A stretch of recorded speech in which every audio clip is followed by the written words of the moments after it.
Hello, my name is Ben, And my name's Josh.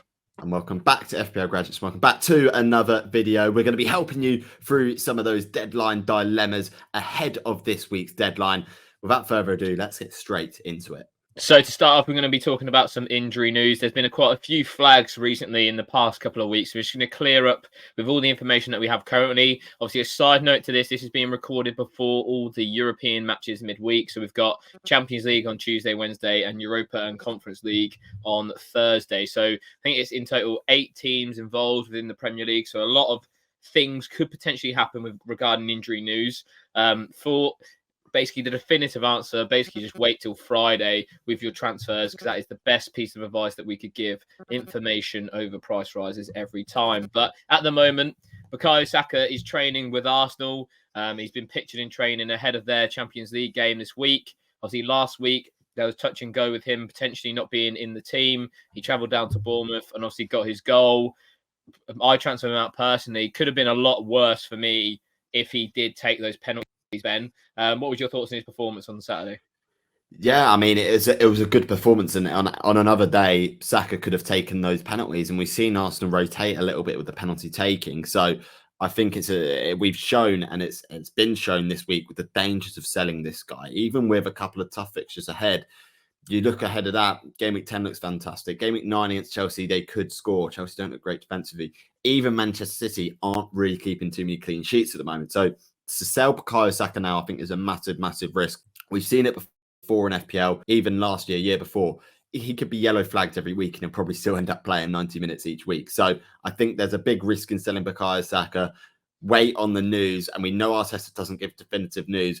If he says that he's confirmed out, then maybe I'd look at transferring him. But for me, he's the sort of player that even if he's sort of fit, he will probably start, because he is crucial to this Arsenal attacking dynamic, especially with the likes of Martinelli currently being out as well. Yeah. And Moussa Diaby, another player who had a good weekend as well. Obviously, Villa beating Brighton 6-1 at Villa Park. That sea of green fixtures. So a lot of managers are looking to target to bring in Villa assets this week, understandably so, especially after a 6-1 win. I think he came off a little bit early, Diaby, with a little knock. Emery has said that he is fine. He's had a bit of pain, basically, but he should be fine for the games upcoming. Obviously, last time out, Villa rotated their squad entirely for that Conference League game. So we have to wait and see what sort of team they put out on Thursday. Are you impressed with Moussa Diaby, Bennett? By the stats there, it looks like he's massively overperforming his data a little bit. Do you think that's expected with him? Obviously, he is a very good player. Yeah, he's a very good player and obviously new to the league. So there's little statistical data on how he's going to perform in a league as good as the Premier League. But at the moment, he's performing well. And I think he's performed well in tougher fixtures, and he's got the sea of green ahead of him. So I do think it's definitely a consideration of one to bring in, but also one to monitor just in case that knock is actually meaningful of some way. We probably will find out Thursday anyway. Even with the rotated squad, if he's even on the bench, then he should be absolutely fine for the weekend. So yeah, looking ahead, Villa players are definitely ones to target to bring in, and one of those guys has got to be Moussa Diaby. Yeah, and then our final bit of injury news as well is going to be Sven Botman. So Eddie Howe today has confirmed that he is out of game week 8. Could return after the international break, but there was no specific game week. It wasn't as if he said he'll be back in game week 9. So it's a bit of a question mark for him. What would you do, Ben, with Botman? Would you look to sort of sideways transfer with him, maybe to Dan Burn, who's a little bit cheaper? Or would you sort of, if you could, bench him this week and then hope that he comes back after the internationals? I think it's all really team dependent with Sven Botman, because a lot of FPL managers have hit the wild card already or are looking to wild card after game week 8 is finished, similar to what I'm doing. So in my situation, I'm almost tempted to transfer him out for 1 week and sort of make use of some of those nice fixtures that the likes of Spurs, that Villa have in the next game week. So it's all dependent on your team. If your team is looking set up and you're not looking to wild card within the next sort of 2 or 3 game weeks, then I'd probably look at getting rid. But yeah, it's a difficult one because it is so team dependent with Sven Botman. A lot of teams have a lot of different fires to potentially put out, and Botman may not be a priority because you very well with a lot of teams have 3 defenders that are actually decent enough to play for this week going forward. So I think it's all really dependent on the wildcard situation.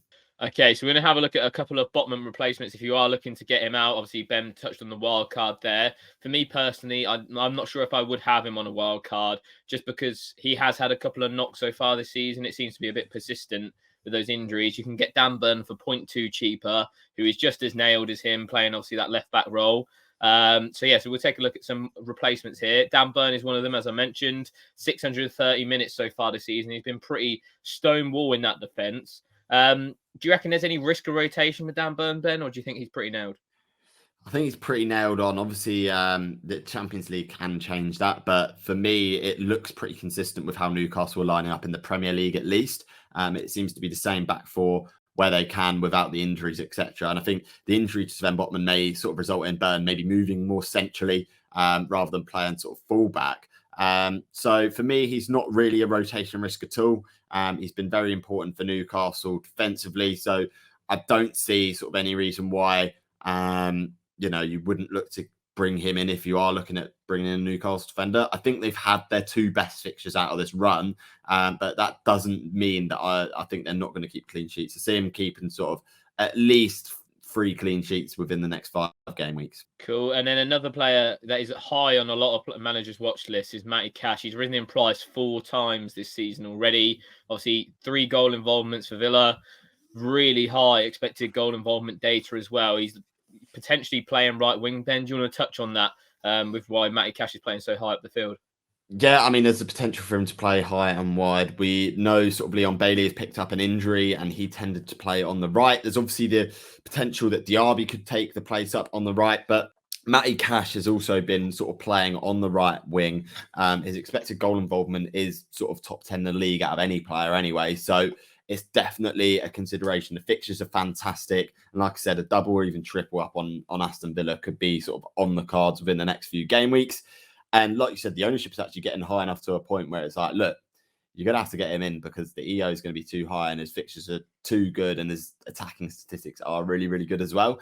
The price rises are probably going to keep coming with this guy. And as I said, a lot of managers are probably going to be looking to jump on him because the fixtures look really, really good from an attacking perspective.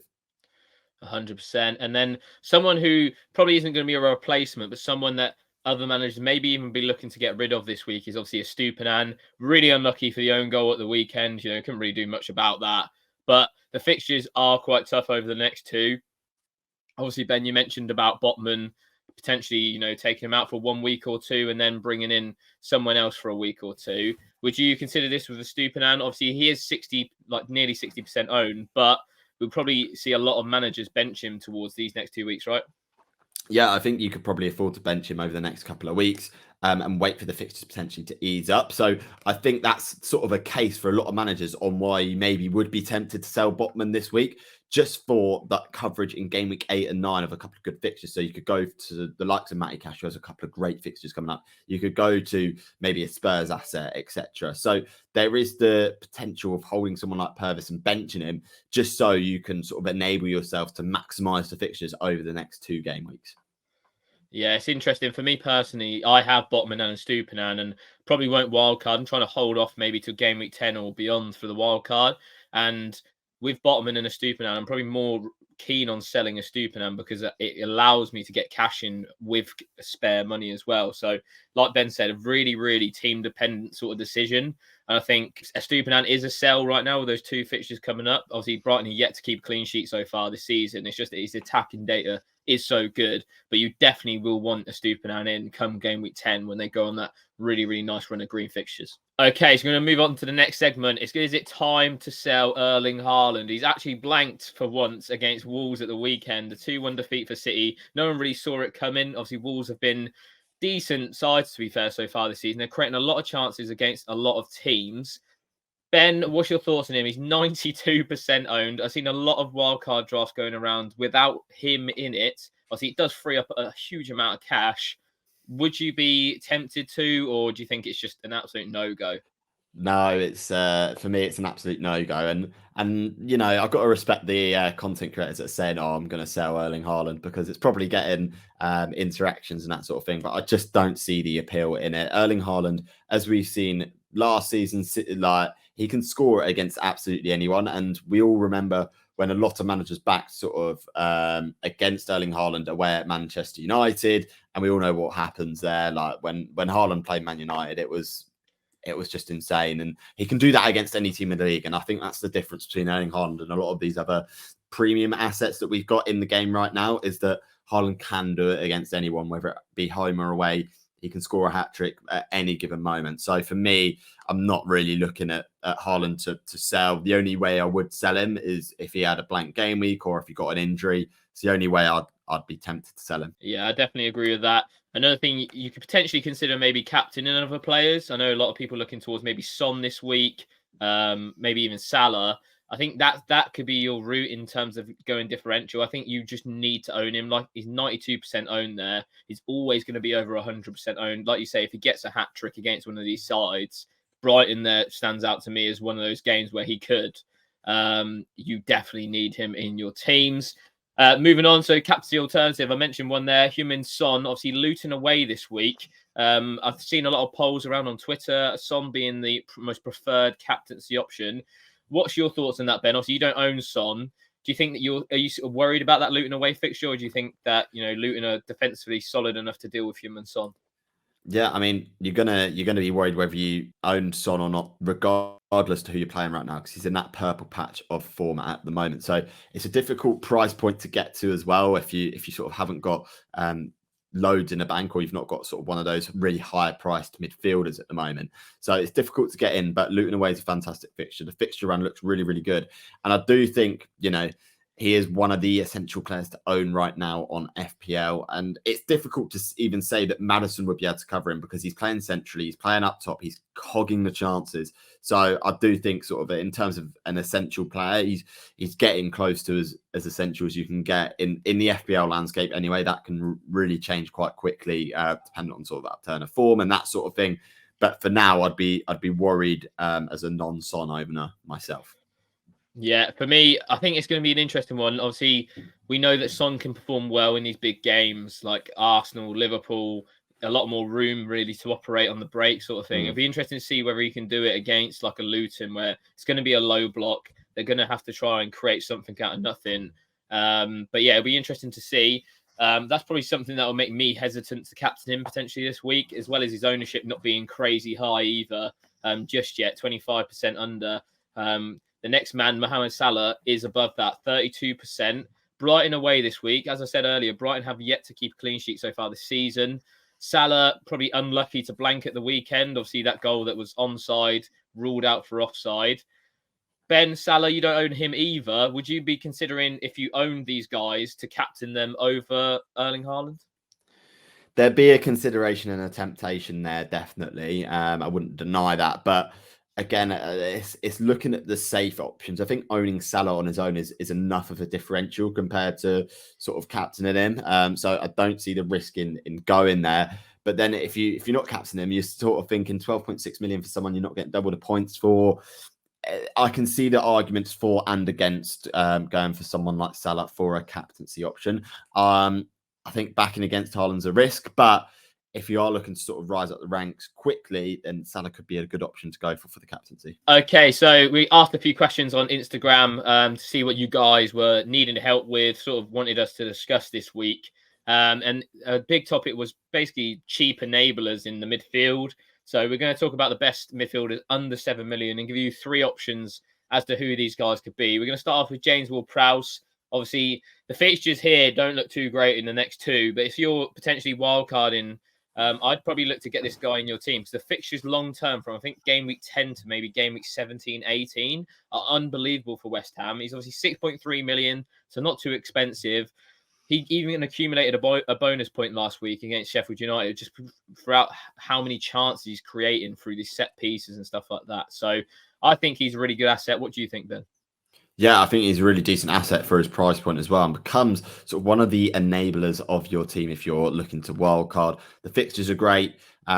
He's producing returns against pretty much everyone that he's playing against, because West Ham are a set piece team and he is sort of the missing piece of the puzzle, so to speak. So I really do like James Ward-Prowse as an FPL asset. It wasn't sort of an asset we were looking at the start of the season, but all of a sudden he is looking great, and that is sort of shouldn't have been a surprise to any FPL managers based on his history in FPL and what he produces when getting those points. Yeah, I definitely agree with that. And then someone else who's sort of gone under the radar, he was the most talked about man ahead of Game Week 1 last season. And then this season, everyone's sort of been like, oh, I'm not going near him because of last season. But he's actually returned 6 times already this year. Pedro Neto, 1 goal, 5 assists. He's almost like Wolves' talisman at the moment, Ben.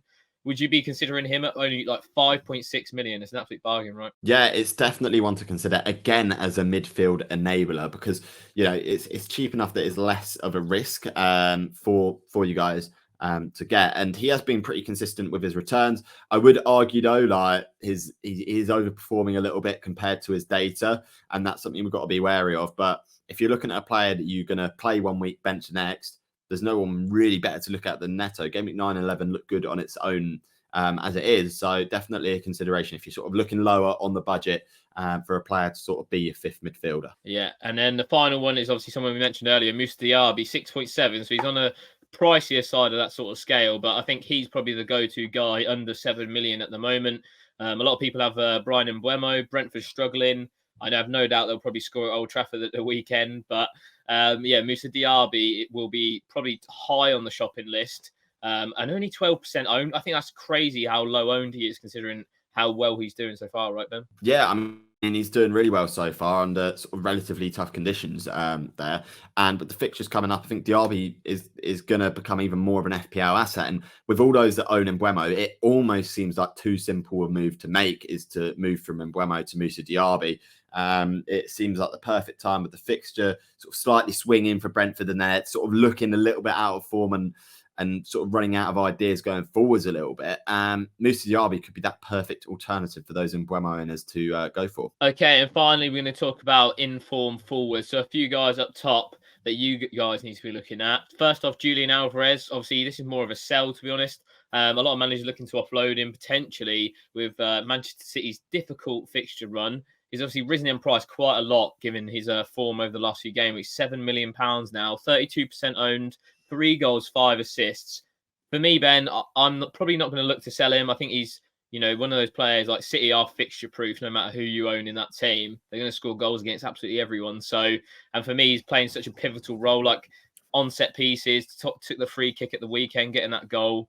I'd even argue that he's probably like on par with Haaland in terms of how important he is in your team. Like, the structure wise, there's probably no one better right now at 7 million and below, right? Yeah, no, I'd probably be looking at keeping Julian Alvarez because, like you said, he's so important in this City team, and he's getting the minutes as well, which I think was concern at the start of the season. And I don't see his minutes dwindling, even with the return of some of these FPL assets coming back into the Manchester City team. I just don't see how they're going to replace Alvarez in the form that he's in at the moment. His returns are ridiculous, as many as Erling Haaland, which says everything you need to know about that. And yes, again, he's overperforming, but we expect that from someone as clinical as Julian Alvarez. Yeah, I think the fixtures as well. Obviously, if you wipe away the Arsenal one this weekend, where anything could really happen in that game. Brighton are yet to keep a clean sheet. United are defensively quite poor.